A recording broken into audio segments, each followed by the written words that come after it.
children, third standard text, English, Nalikali. Look here student, use of glossary, no new words. Activity 6, exploring unknown words. Read the poem and find the meanings of the unknown words.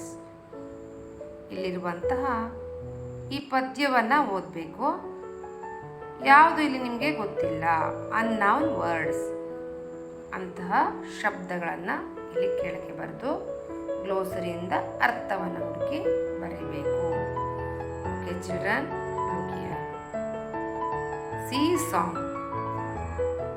What is the name of this song? C song. C SEA, C ಅಂದರೆ ಸಮುದ್ರ, ಸಮುದ್ರದ song. Listen carefully. ಒಮ್ಮೆ ಈ ಪದ್ಯವನ್ನು ಹಾಡ್ಬಿಡಿ. I found a shell, a curly one, lying on the sand. I picked it up and took it home, cold inside my hand. Mummy looked at it and then she held it to my ear. And from the shell there comes a song, soft and sweet and clear.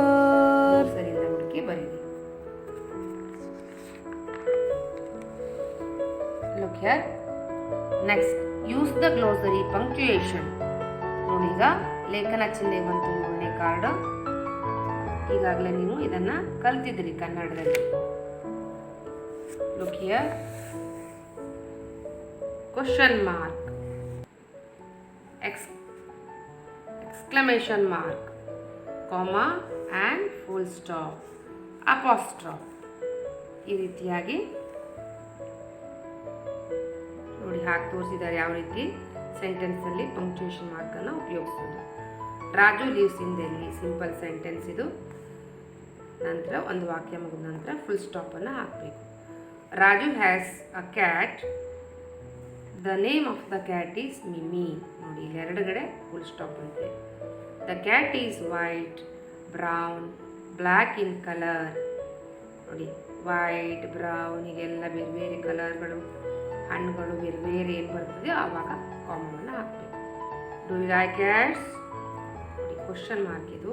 O, look at the cat, that is Raju's cat. ಇಲ್ಲಿ ನೋಡಿ oh ಉದ್ಗಾರವಾಚಕ ಅಥವಾ exclamation mark ಬಂದಿದೆ. Next, use of glossary punctuation. ಎಲ್ಲೆಲ್ಲಿ punctuation mark ಇದೆ ಅಂತ ನೋಡಬೇಕು. Riya called her sisters Vani and Rani to play. Where did you go on Sunday? That pink rose is so beautiful. Yes, exclamation mark. The deer, the wolf and the fox, comma mark, very fast, last full stop. Oh, India has one gold medal in tennis. Sita borrowed Ravi's book. Okay, ಮಕ್ಕಳೇ, ಇದರಲ್ಲಿ punctuation mark ಎಲ್ಲಿದೆ ಅಂತ ನೋಡ್ತೀವಿ. Next, use of the glossary. Let us do use of punctuation. ಇಲ್ಲಿ ನೋಡಿ ವಾಕ್ಯ ಕೊಟ್ಟಿದ್ದಾರೆ. Sentence is there. Already sentence ಇದೆ. ಈ ಸೆಂಟೆನ್ಸಿಗೆ ನೀವು ಏನು ಮಾಡಬೇಕು? ಪಂಕ್ಚುಯೇಷನ್ ಮಾರ್ಕನ್ನು ಹಾಕಬೇಕು. ಸರಿಯಾದ ರೀತಿಯಲ್ಲಿ ಹಾಕಬೇಕು.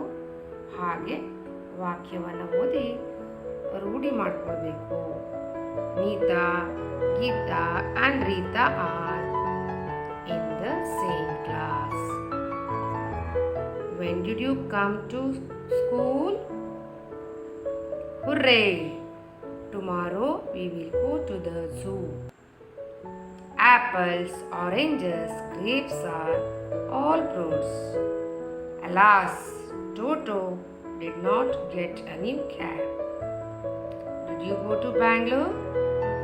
Ram went to there, as it is much cooler than Gulbarga. Yes. Next one, 10th card. Same, arrange the alphabetically these words. These are words of birds. ನೋಡಿ ಇಲ್ಲೆಲ್ಲ ಬರ್ಡ್ಸ್ ವರ್ಡ್ಸ್ ಇದೆ, ಅದನ್ನು ಆಲ್ಫಾಬೆಟಿಕಲಿ ಅರೇಂಜ್ ಮಾಡಬೇಕು. Okay children,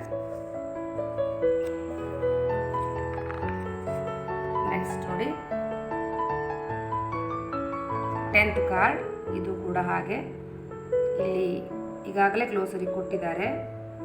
arrived, possible, decorate, opposite ಶಬ್ದ ಕೊಟ್ಟಿದ್ದಾರೆ, words. ಅದನ್ನು ಗ್ಲೋಸರಿಯ ಸಹಾಯದಿಂದ ನೀವು ಅದರ ಅರ್ಥವನ್ನು ಹುಡುಕಬೇಕು.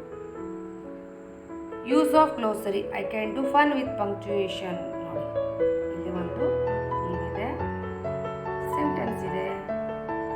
ಅದರಲ್ಲಿ ಸೆಂಟೆನ್ಸಿಗೆ ಏನು ಹಾಕಬೇಕು? ಲೇಖನ ಚಿಹ್ನೆ, ಪಂಕ್ಚುಯೇಷನ್ ಮಾರ್ಕನ್ನು ಎಲ್ಲೆಲ್ಲಿ ನೀಡಿದೆಯೋ ಅಲ್ಲಲ್ಲಿ ಹಾಕಬೇಕು. Last week I went to the zoo with Sneha, Jay and Suresh.